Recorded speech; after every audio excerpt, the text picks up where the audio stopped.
Thank you, everyone, for being here tonight. The agenda and the presentation are in the chat. We'll stop after most pages, so if you have anything to share, don't be shy. Just flick up your real hand, the digital hand, whatever you want, and we'll get right to it. All right, Mr. Kaufman, all yours. Great, thanks, Jen. Thank you, everybody, for attending the first Budget Advisory Committee meeting of the 23-24 school year for the 24-25 budget process. Tonight, we will look, we have the budget calendar linked in just for a quick review for anyone who has not seen it did not see it at the November meeting. The class size committee recommendations that will have could have a budgetary impact.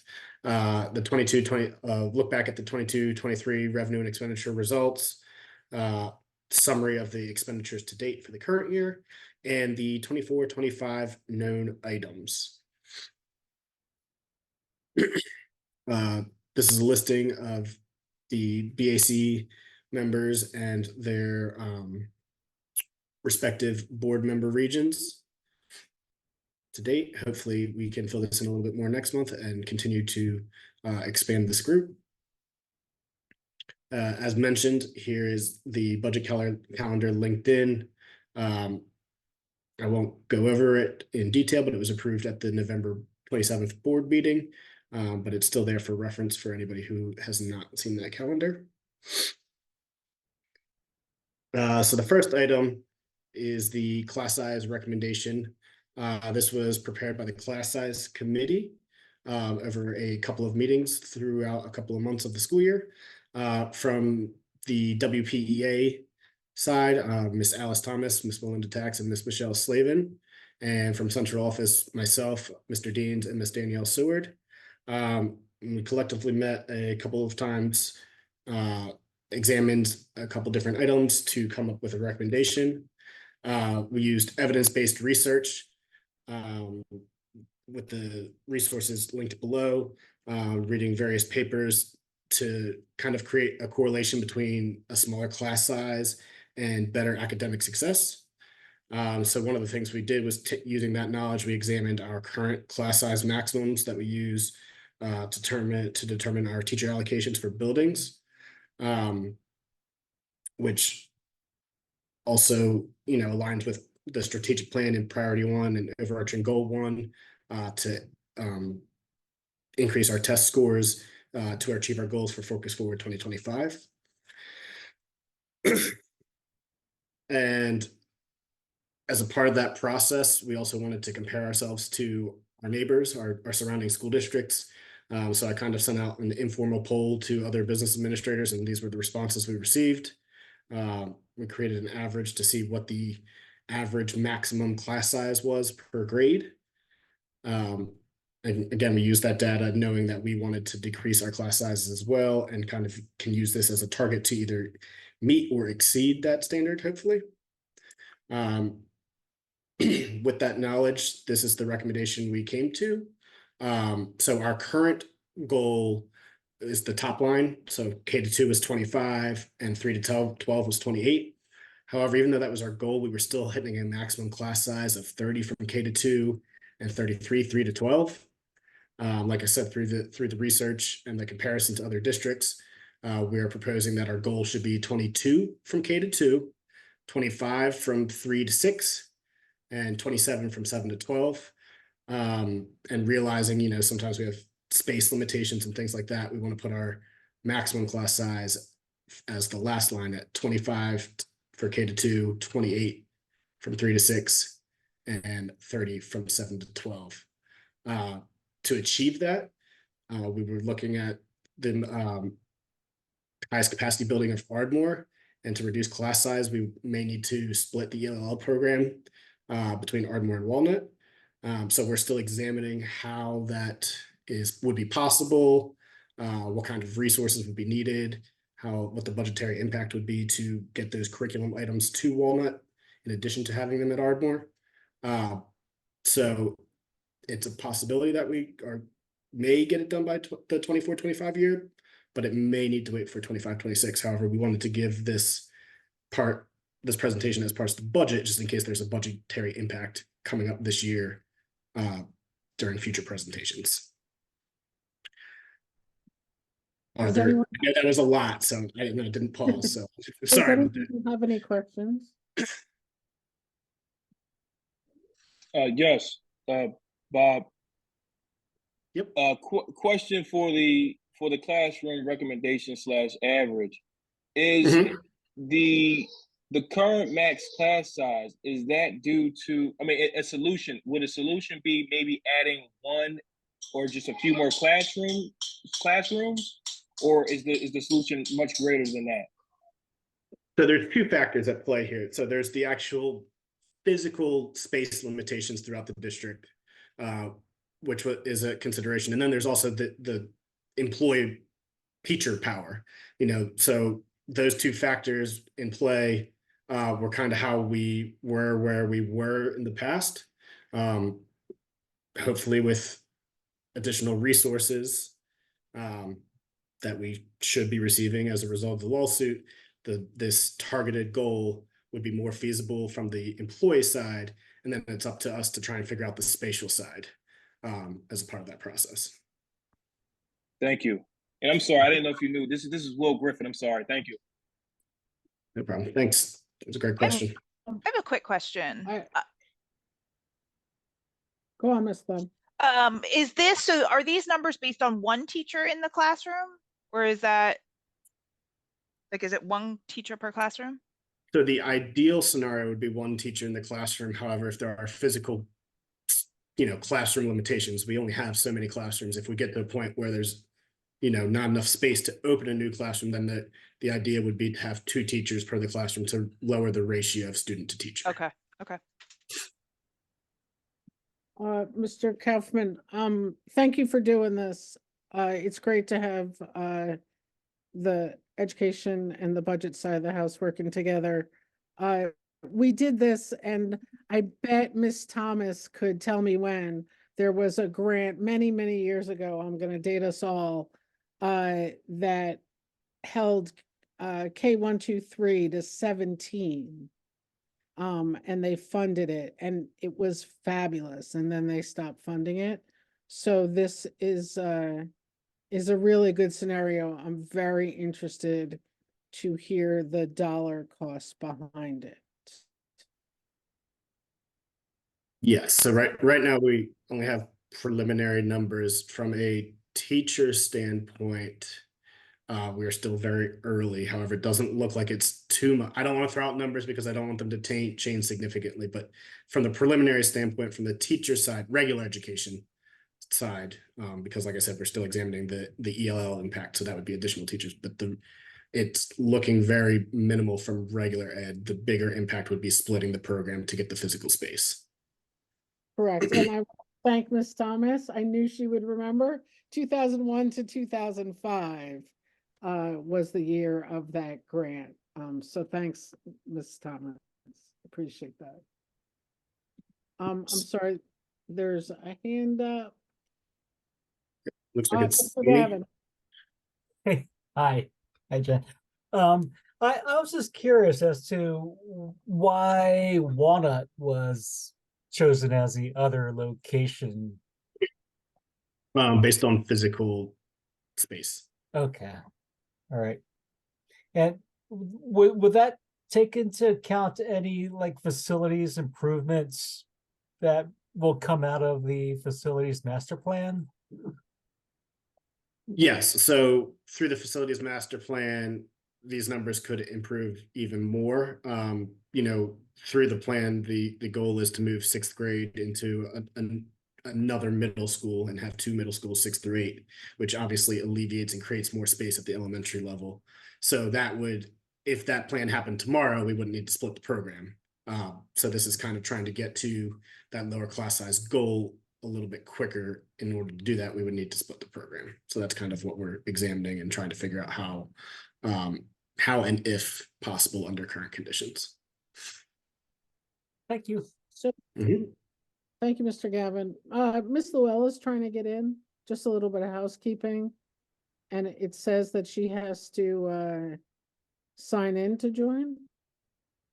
I just forwarded her my email. Maybe Mr. Justin.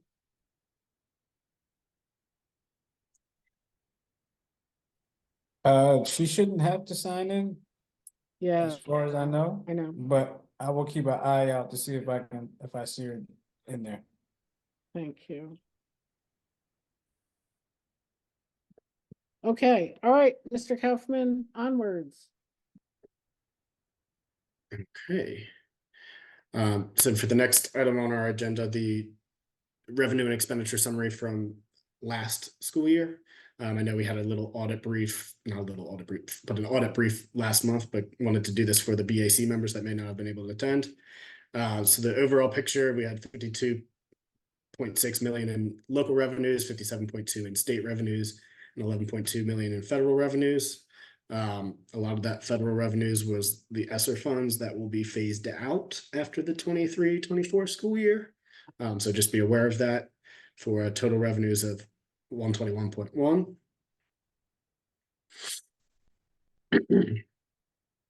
Here's a 5-year trend for our state revenues. In this trend of 5 years, some of you may have heard the term level up. We included that in the basic ed funding to kind of keep it more consistent from year to year. Now that they're stating that level up is included in the basic education funding. So that's why it's not broken out separately. Any questions for revenue related items so far? Yes, Mr. Yes, Griffin. Mr. Griffin. Oh, sorry, Hey, Jim. No, it's all good. Bob, quick, what was that? You said some sort of funding will be phased out 23-24. What was that again? The COVID money, the ESSER, Okay. ESSER grants and the governor grants and things like that that came through as a result of the COVID-19 pandemic. Thank you. Mhm. Anyone else? All right, here we go. Now to the expenditure side, we had about 79 million in instructional expenditures, 33 million in support services, about 2 million in non-instructional services, 2.5 million in building improvement services, and 3.1 in debt service, for total expenditures of 119.7 million. And here's a nice graphic visual of the breakdown of how those expenditures were allocated throughout the district. As you'll see, there's an other category that's a little high. That other was due to a bond refunding. So it's truly more at like the 6% level of normal expenditures. Just wanted to kind of highlight that because it's, you know, a large percentage for an other category, but it doesn't really fit anywhere else because it's a one-time event.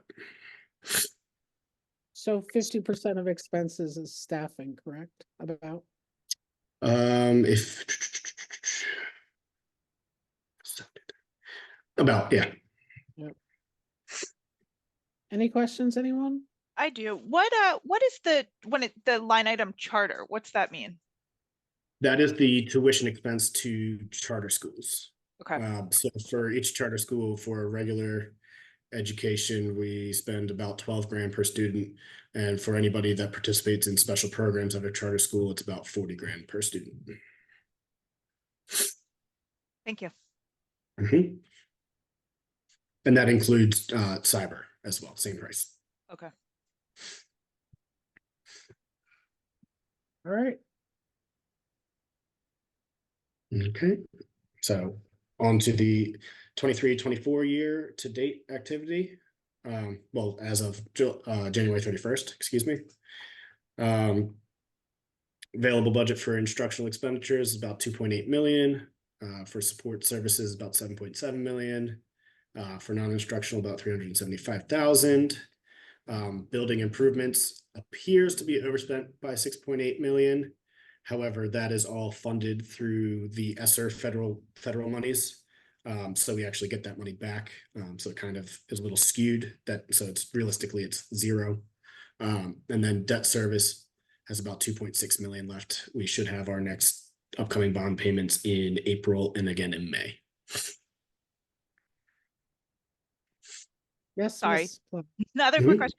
What, It's not like, what is, problem. what's considered the non-instructional? Like, what is that?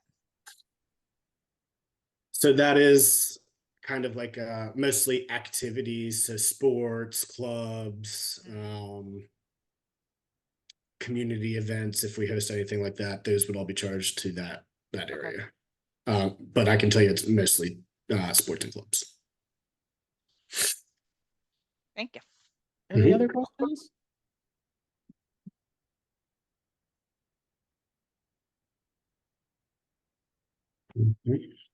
All right, proceed. So looking onward to the 24-25 budget items that are known as of today or our early projection. Our first look for healthcare is a 10.7% increase. We should have our second and final look, I believe, by the end of March. So hopefully at next meeting. Prescription cost first look, about a 15.5% increase. We should have the second and final look for that in April. So that will be known by the April meeting. M&O, so our custodial contract with Aramark has a 4.5% contracted increase. Transportation has a 3% contracted increase. As a result of our facilities master plan, we have to budget 1.6 million. The DCIU has not yet approved their budget. They will do it in the first week of March, but I believe their estimate was 3%. So I approximated that. We should get those other numbers within the next month as well that say TBD. And then we have our collective bargaining agreements. Our only known amount at this time is WPESPA, and that is a 56 cents per hour per employee increase. So if I am a pessimist, this is $5 million in increases, correct? Right, because we're at like 3.6 teachers, Act 93.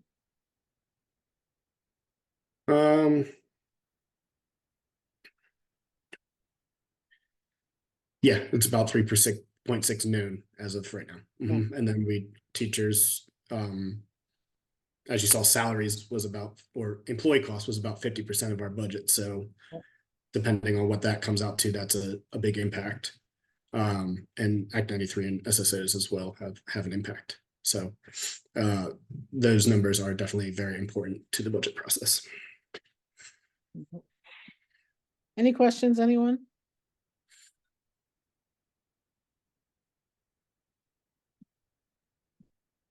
All right, proceed ahead. Okay. So our future meetings, the next meeting is March 21st, followed by another meeting on April 18th. And like I said, we should have a lot more of those key figures, as well as additional revenue to date projections, because our taxes will be reconciled by the next meeting, and a lot more revenue detail as well. Then the adoption of the preliminary final budget is on May 20th at the board meeting, and then the final budget at June 24th. All meetings are at 6:30. So, I encourage you to, even though the next two meetings are budget advisory only, we obviously encourage you to attend all the meetings to be aware of everything that goes on throughout the whole budget process. Thank you, Mr. Kaufman. Any questions, any closing? Any answers you want for next time? Okay. My bad, Miss Hall. I just want to thank you all for having that consistency of having the meetings on Thursdays. That's great. All right. Everyone have a good evening. Thanks so much for being here. If you think of any questions in between, Mr. Kaufman would be happy to answer anything. So thank you very much. Take care. Thank you.